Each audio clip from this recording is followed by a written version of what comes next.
now. Oh, that's up. Pull right, pull your right.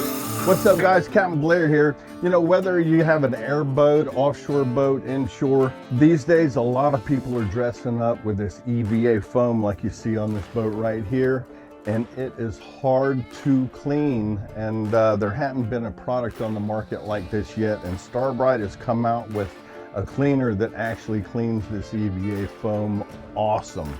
This is Turner. He's Team Brite. He's going to tell you exactly how to use this stuff and how it works. Thank you, Blair. So this is our marine foam deck and pad cleaner. You're going to use it just like you have our traditional non-skid deck cleaner.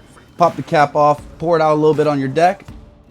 Take your deck brush, spread it around nice and evenly.